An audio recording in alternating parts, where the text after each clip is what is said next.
മരിക്കുന്നതിന് മുമ്പ് ഒരു പ്രാവശ്യം ആദരിക്കുന്നുണ്ട്. മരണശേഷമുള്ള ഈ ചടങ്ങിന്, ഈ അനുസ്മരണ ചടങ്ങിന് ആദ്യമായിട്ടാണ് ഞാൻ എത്തുന്നത്. മധുവിനെ പോലെയും മനോജിനെ പോലെയുള്ള മക്കൾ ഉണ്ടായ NVK ഭാഗ്യവാനാണെന്നാണ് എൻ്റെ അഭിപ്രായം. കാരണം അതാണ് ഞാനിവിടെ ഏറ്റവും പ്രധാനപ്പെട്ട പറയുന്നത്. മഞ്ഞുഴിഞ്ഞ പൂവിന് ശേഷം ശങ്കർ ഇതുവരെ മോഹൻലാല് വില്ലനായിരുന്നു, കുറെ കഴിഞ്ഞു മോഹൻലാല് ഹീറോയാണ്. മോഹൻലാലും മമ്മൂട്ടിയും അഭിനയിച്ച നിരവധി ചിത്രങ്ങളിലെ നായകനായിരുന്നു നമ്മുടെ ശങ്കർ. നിരവധി ചിത്രങ്ങൾ. എന്ന് മാത്രമല്ല, മലയാളത്തിൽ നിന്ന് പോയ, ഞാൻ ചോദിച്ചപ്പോ 27 തമിഴ് ചിത്രങ്ങളിലെ നായകനായ ഒരു നടനുമില്ല. ഒരു കേരളത്തിൽ 27 തമിഴ് ചിത്രങ്ങളിലെ നായകൻ ഒരു നിലയിലാണ്.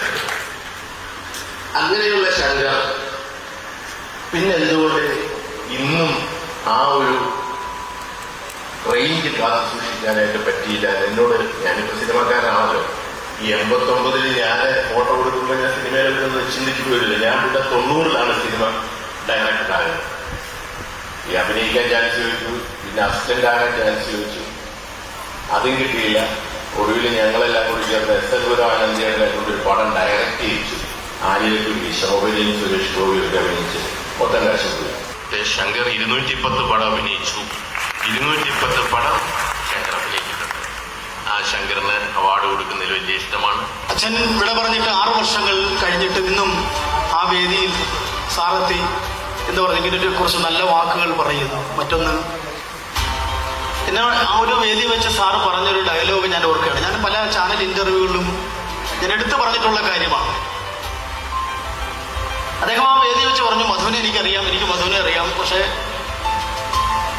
ജീവിത സാഹചര്യം കൊണ്ട് മറന്നു പോകുന്നു. അല്ല, ഞാൻ എൻ്റെ കുഴപ്പമാണ്, സാറിൻ്റെ കുഴപ്പമല്ല. സാറ് എത്രയോ നിരക്കുകളുള്ളതാണ്, പക്ഷെ സാറിനൊന്ന് കാണാൻ എനിക്ക് പറ്റിയില്ല എന്നുള്ളതാണ്. പക്ഷെ ഒരു വേദി വെച്ച് സാറ് പറഞ്ഞു, അടുത്തൊരു ചിത്രമുണ്ടെങ്കിൽ മധുവിനൊരു വേഷം ഉണ്ടായിരിക്കുമെന്നൊരു വേദിയിൽ പറഞ്ഞു. നിങ്ങളൊരു കാര്യം ശ്രദ്ധിക്കേണ്ടത്, 2 വർഷം കഴിഞ്ഞു ഞാനൊരു ദിവസം കിടന്നുറങ്ങുമ്പോൾ സാർ എന്നെ നേരിട്ട് വിളിക്കുകയാണ്. നമുക്ക് സാധാരണ അറിയാം, പ്രൊഡക്ഷൻ കൺട്രോളേഴ്സും ആരെങ്കിലുമൊക്കെയാണ് വിളിക്കുന്നത്. പക്ഷെ സാറ് 2 വർഷം കഴിഞ്ഞ്, എനിക്ക് വിശ്വസിക്കാൻ പറ്റിയില്ല. അല്ല സാർ എന്നെ വിളിച്ച് സാറിൻ്റെ 2-3 ചിത്രങ്ങളിൽ 19-ാം നൂറ്റാണ്ടെന്ന് പറയുന്ന ബ്രഹ്മാണ്ഡ സിനിമയിൽ വരെ എനിക്ക് വേഷം